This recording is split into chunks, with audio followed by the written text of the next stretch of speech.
Hi welcome back again my YouTube channel. This is शैली चौधरी। जैसा कि आपको पता है, मैंने सीटेट दिसंबर 2024 के लिए संस्कृत की एक सीरीज़ स्टार्ट कर रखी है, जिसमें मैं आपको संस्कृत के जो वर्ड्स होते हैं उनका हिंदी में क्या मीनिंग होता है उनको बताती हूँ। ये मेरे खुद के हैंडमेड नोट्स हैं। तो चलिए करते हैं आज इसका पार्ट 3 स्टार्ट और देखते हैं कि जो संस्कृत के वर्ड्स होते हैं उनका हिंदी में मीनिंग क्या होता है। वीडियो पसंद आए तो उसे लाइक करें, शेयर करें और अपने दोस्तों से शेयर करें। ठीक है, चलिए करते हैं स्टार्ट।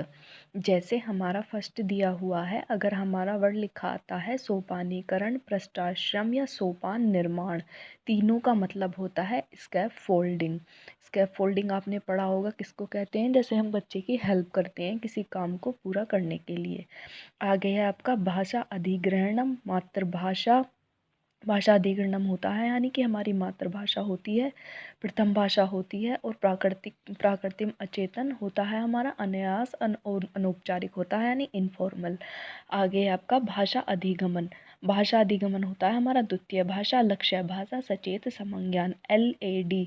ये मैंने बीच में लिख लिया है, लैंग्वेज एक्विजिशन डिवाइस यानी भाषा अधिग्रहण संज्ञान।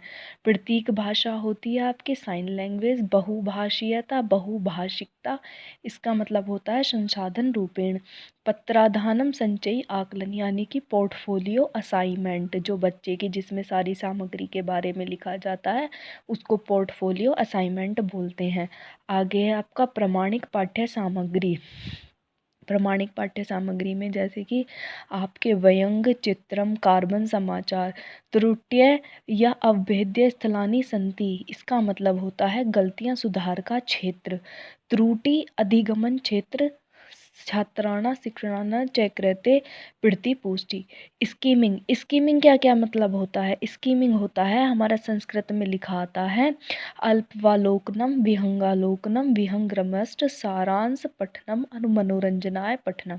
अगर ये सारे संस्कृत के वर्ड लिखे आते हैं तो इनका मीनिंग होता है स्कीमिंग। स्कैनिंग क्या होता है? स्कैनिंग होता है आपका कहीं पे परिवीक्षणम, पर्यावलोकन और क्रम वीक्षणम लिखा आएगा तो वो होता है आपका स्कैनिंग। आगे है आपका गणना वैकल्यम। गणना वैकल्यम यानी कि डिसकैलकुलिया, जब हम गणने का जो विकार होता है उसको डिसकैलकुलिया बोलते हैं।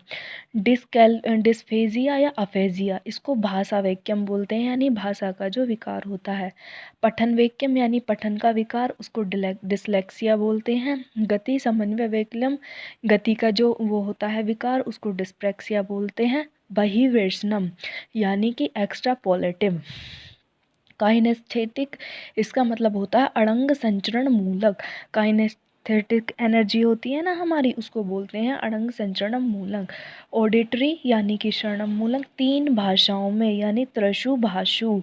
टास्क बेस्ड, कृत्य भाषा आधारित। आगे है आपका तैयार करता है यानी उपस्थानम करोति, या प्रस्तुत करता है ये भी उपस्थानम करोति। ग्रुप प्रोजेक्ट वर्क, उसको कहते हैं संस्कृत में सामूहिक परियोजना कार्यम। कठिनता का अनुभव करता है, काठिन्यम अनुभवती, सहायता करता है, सहायम करोति, अपनी बुद्धि भरने के लिए। तो स्वमत्यापूर्णार्थम, वस्तुओं को लाता है। वस्तुनि आनयति, दिया गया कार्य यानी कि प्रदत्त कार्यम, अनुमान करने के लिए यानी कि अनुमानुत। तो ये है आपका पार्ट 3। इसमें मैंने आपको बहुत सारे वर्ड्स बता दिए हैं। ये आपकी 3 वीडियो कंप्लीट हो गई हैं। आप इनको तब तक देखिए, शेयर कीजिए और अपनी पेपर की तैयारी कीजिए। All the best.